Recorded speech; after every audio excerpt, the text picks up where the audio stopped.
Bienvenue à tous pour cette, et à toutes pour cette nouvelle vidéo de la catégorie Diorama Art. Donc une nouvelle vidéo sur le thème du maquettisme militaire. Elle est un petit peu particulière cette vidéo, je vous le dis tout de suite, parce que ça va être une avant-première.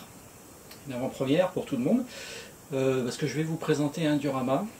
Ce diorama, personne ne l'a vu, il n'y a que moi qui l'ai vu, parce que je voulais que personne le voie jusqu'à ce qu'il soit complètement terminé, parce qu'il devait être présenté au mondial de la maquette et de la figurine à Eindhoven, aux Pays-Bas, cet été, en juillet 2020, pour le concours, en espérant qu'il décroche quelque chose.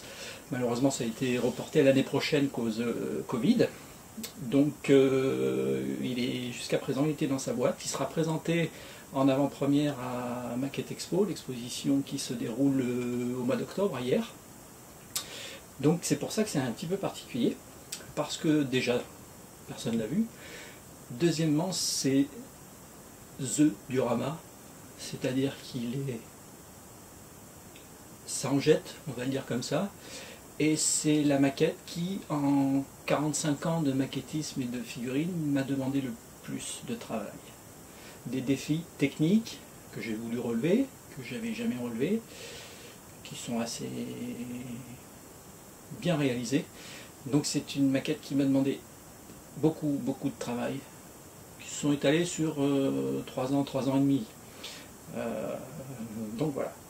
Donc le thème, je l'ai appelé... Vous avez un petit peu un avant-goût sur les plaquettes qui sont devant moi. La bataille du rail. La bataille du rail, c'est un petit peu en hommage au film de René Clément. Donc je remets dans le contexte historique. Juillet 1944. Donc je rappelle que les Alliés ont débarqué en Normandie le 6 juin 1944, à la grande surprise des Allemands qui pensaient que le débarquement aurait lieu dans le Pas-de-Calais. Donc l'armée allemande avait regroupé toutes ses forces blindées autour du Pas-de-Calais, et quand les Alliés ont débarqué en Normandie, il a fallu rapatrier un certain nombre de compagnies vers la Normandie, ce qui a donné lieu ensuite à la bataille du Bocage, donc la fameuse bataille de Normandie en juillet 1944. Donc je rappelle que le diorama, c'est une histoire. C'est une histoire qui est liée sur des faits historiques réels, mais qui est une histoire imaginaire. D'accord? Donc là, le diorama représente un transport ferroviaire, donc sur wagon-plateau, d'unité blindée allemande, le 506e Panzerabteilung, qui a fait donc la bataille de Normandie. Donc il est sur un convoi ferroviaire. Alors on peut imaginer que soit il va vers la Normandie, parce que les camouflages des blindés sont été 1944, soit après la bataille de Normandie, le 506e peut se diriger vers le front de préparation de la bataille d'Arnhem, donc Hollande, septembre 1944, où le 506e aussi devait rallier les unités allemandes pour protéger la ville. Donc, je vous laisse imaginer, et on va le découvrir tout de suite.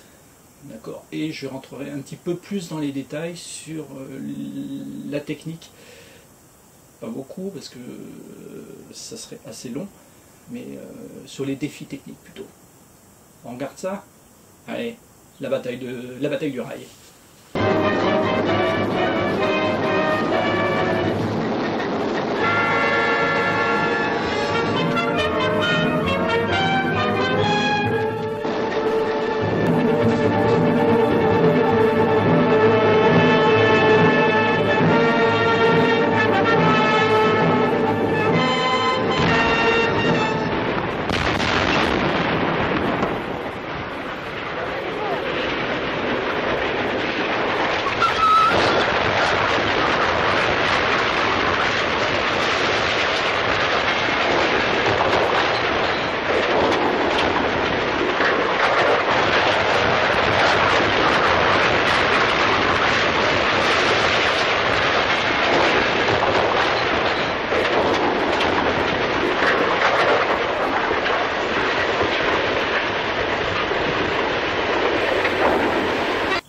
La bataille du rail.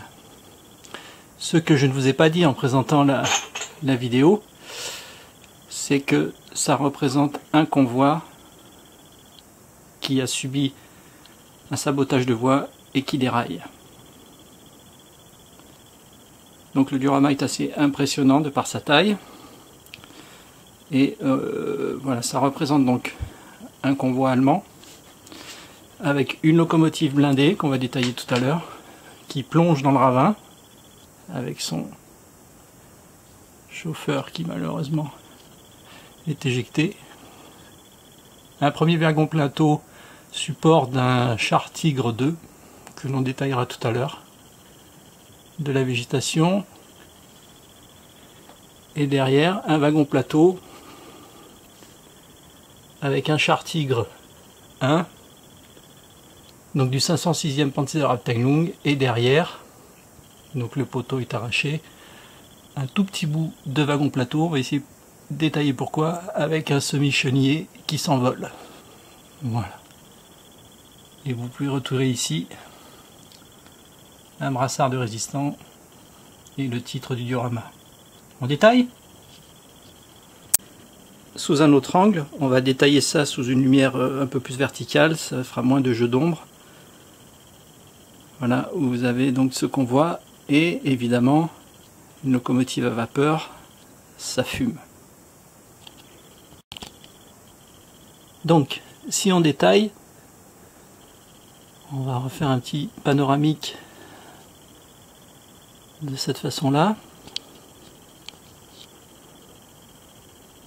Avec la végétation, le char Tigre 2, donc évidemment comme on est dans une situation réelle, on ne voit pas très bien le wagon plateau, parce qu'il y a de la végétation, au camouflage Normandie 1944, et avec un blindage que l'on voit zimérité.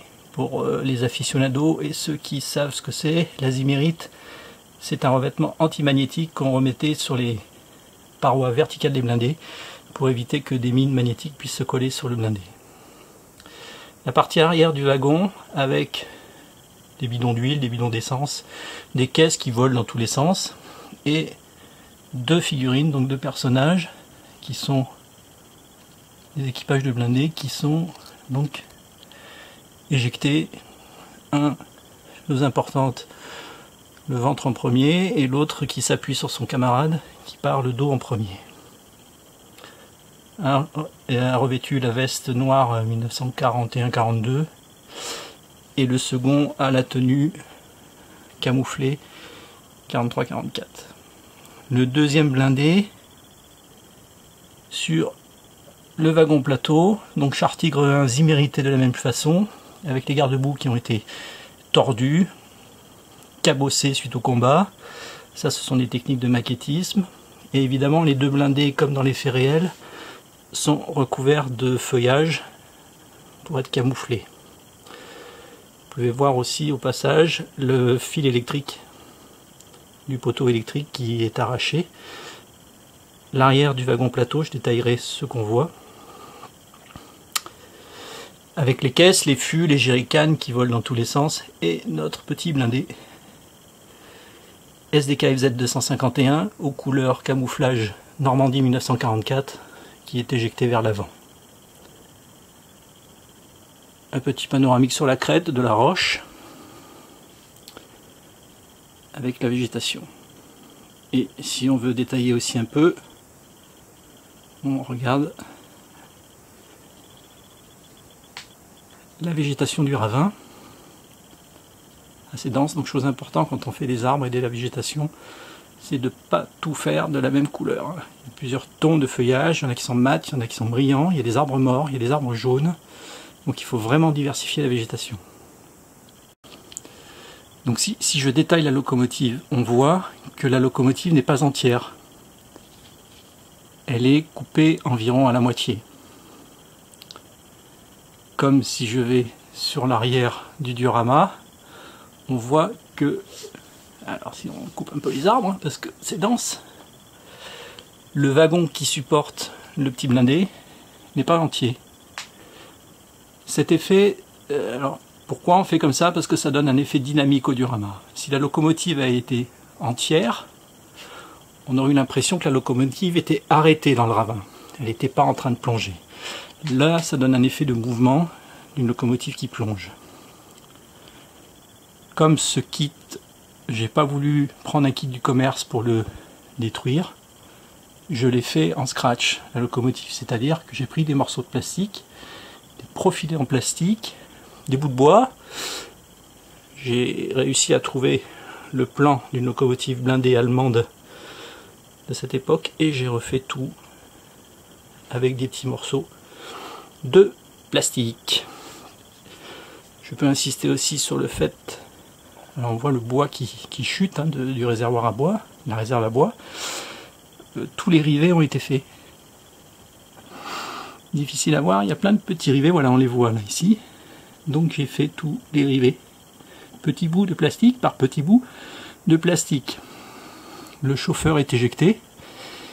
Et on voit difficilement, ça va être très difficile de montrer, mais toute la chaudière est détaillée avec les manivelles, les tuyaux. Toute la chaudière a été détaillée, il y a même le petit siège du conducteur. La chaudière, à titre d'information, a été faite avec un yaourt, un pot de plastique de yaourt. Je continue. Donc camouflage zimérité fait à la main. C'est moi qui ai fait la zimérite comme on dit, c'est-à-dire ce sont des stries verticales qu'on voit ici sur la tourelle. Donc on retrouve ces stries aussi sur le châssis, sur la partie avant, sur la partie arrière qu'on ne peut pas voir ici. Donc ça c'est fait avec du mastic et gravé avec une pointe fine. Donc demi centimètre par demi centimètre sur les deux blindés. Donc ce travail là est déjà énorme. Ça prend un temps fou. Ce qu'il faut savoir aussi, donc les canons sont bouchés. Ça je sais pas trop pourquoi, mais pendant les transports ils bouchaient les canons. Un filet de camouflage mis en bandoulière sur le canon du Tigre 1. Et un filet de camouflage un peu plus déployé sur le Tigre 2 qui va venir percuter la locomotive. Voilà pour les blindés. Donc là on a le numéro 104, donc le 4e char de la première compagnie du 506e Panzerabteilung. Donc si on regarde les petits détails, c'est-à-dire c'est une histoire dans l'histoire, on peut voir ici bon, déjà que les garde-boue des blindés sont bien abîmés, hein, ils ont été refaits avec des feuilles de métal. On voit 2 bidons qui sont tombés, dont un bidon qui s'éclate. Et on voit l'huile ou l'essence, comme vous voulez, qui est projetée. Petit détail important, mais ça donne un cachet assez sympa. L'huile projetée comme ça a été fait avec une goutte de soudure hein, qui est projetée à terre. Ça fait une flaque et c'est très réaliste, il suffit de repeindre derrière. Autre petit détail, on a une caisse d'un obus de canon de 88 qui est en train de s'ouvrir après le choc sur le sol. Et ici des caisses au sol, des caisses qui sont en train de glisser, des jerrycans, des fûts, le poteau électrique qui est tordu, des barres de renfort, tout un implémentat de petits objets, filets de camouflage sur le capot avant du SDKFZ. Les bancs ont été refaits donc couleur bois, mitrailleuse en place et il y a plein de petits accessoires à l'intérieur. Petit détail qu'on ne pourra pas voir forcément très bien ici, c'est que tout le système d'accrochage et d'hydraulique entre les wagons et entre le premier wagon et la locomotive a été fait comme dans la réalité. Les tuyaux sont mis en place, les crochets sont mis en place.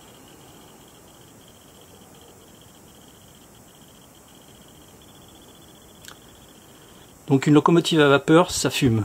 Donc réaliser une telle scène donc d'un convoi qui déraille sans faire de fumée aurait été complètement irréaliste. Donc voilà la fumée avec des ombres donc qui a été noircie à la base. Donc technique de la fumée, c'est pas très difficile. Le plus difficile c'est de la faire tenir et que ce maintien ne se voit pas. Ça je pourrais expliquer pour les personnes qui viendront me voir en exposition. Donc importance de la falaise, on pourrait croire, et à juste titre, qu'elle est très près de la voie ferrée, mais ça a été une obligation technique pour faire tenir les wagons qui sont soulevés des rails, et les blindés en partie aussi. Donc, quand on réalise une telle scène, on est obligé de faire beaucoup de recherche historique, hein. Ça se fait pas du jour au lendemain. Et une chose très importante, c'est qu'on va le voir ici, à l'avant du blindé, donc qui sont projetés vers l'avant, donc contre la locomotive, on a une paire de chenilles. On va aller les voir sur l'arrière du blindé.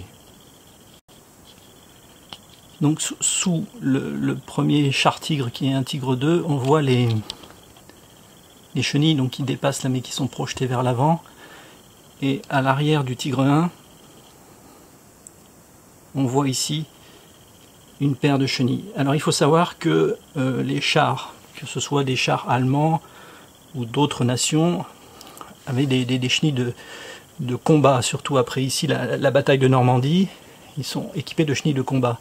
Les chenilles de combat sont très larges pour pouvoir une surface d'appui au sol importante et pour éviter de s'enfoncer dans la boue par exemple. Mais si les chars étaient transportés par voie ferrée comme ici avec des chenilles de combat, les chenilles dépassaient de chaque côté du wagon et ça rentrait pas dans les tunnels, ça passait pas dans les tunnels ou ça passait pas devant certains quais de gare. Donc les équipages, qu'est-ce qu'ils faisaient? Ils démontaient les chenilles de combat, qui positionnaient ainsi sur les wagons, c'est-à-dire sous le blindé, et ils mettaient au niveau du blindé, pour pouvoir le faire monter et descendre de la plateforme, des chenilles qu'on appelle des chenilles de transport. On va essayer de les voir un petit peu plus en détail. Ce sont simplement des paires de chenilles, enfin des chenilles, qui sont moins larges que les chenilles de combat. Donc sur un côté d'un blindé, il y a environ 100 patins de chenilles. Donc il faut savoir que pour ces modèles réduits, enfin ces maquettes, les chenilles sont montées maillon par maillon pour pouvoir donner une souplesse à la chenille et qu'elle puisse épouser la forme du déroulement. Donc quand on monte des chenilles sur ces maquettes, ce sont des maillons par maillon. Donc là c'est une partie de la chenille qu'on va fixer entre elles par un petit système, soit on colle une petite pièce en plastique par dessus, ici c'est du métal, donc on glisse une tige métallique pour les faire solidaires, qu'elles soient solidaires. Ça donne ça quand on a quelques-unes de montées. Voilà, là on a une partie, on voit la souplesse, hein, c'est en métal. Donc on va assembler une petite pièce, une petite pièce, une petite pièce, une petite pièce. Donc de chaque côté des blindés, il y a environ 100 patins. Donc ça fait 100, 200 pour celui-ci, plus les chenilles de combat 400, idem pour le Tigre 1, chenilles de transport plus chenilles de combat 400, et il ne faut pas oublier que sur notre petit SDKFZ, qu'on appelle un semi-chenillé, puisqu'il a des roues à l'avant et des chenilles sur ses trains arrière, il y a aussi environ une centaine de chenilles sur ce petit blindé. Donc on est à, je répète, 400, 800, 1000.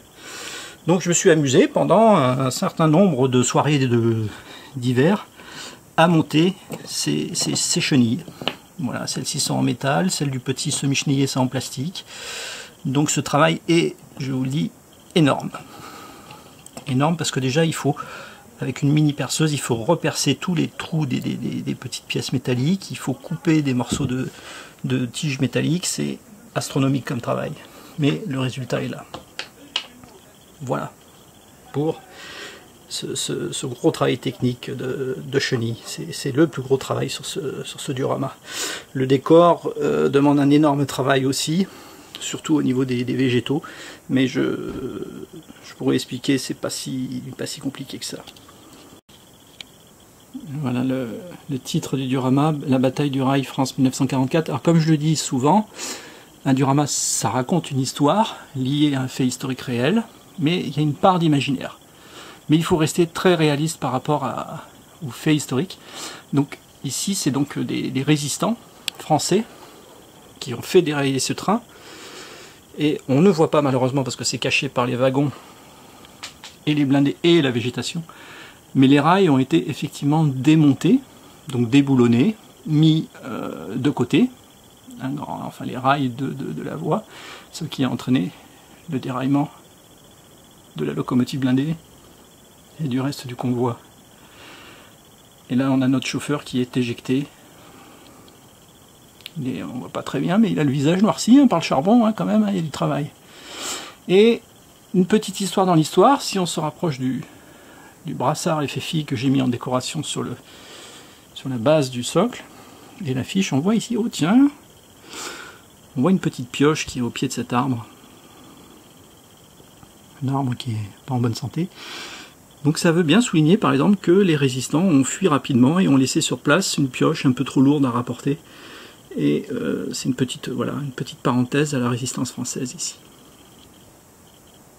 Voilà donc la bataille du rail France 1944. Donc ce diorama sera présenté au concours mondial à Eindhoven l'année prochaine, en espérant qu'il suscite l'intérêt des juges internationaux. Et voilà, petite parenthèse aussi, il faut savoir que l'intérieur des blindés a été entièrement fait. Les blindés, l'intérieur est complètement détaillé, mais ça n'apparaît pas parce que sur cette situation-là, évidemment, les véhicules blindés étaient bien verrouillés et fermés, donc on voit pas le détail. Mais ça fait partie du travail du maquettiste. Voilà, on est sur un transport ferroviaire du 506e Panzerabteilung, donc soit vers la Normandie, soit vers la Hollande, et pris à partie par la résistance, Île des Rails. Merci à tous.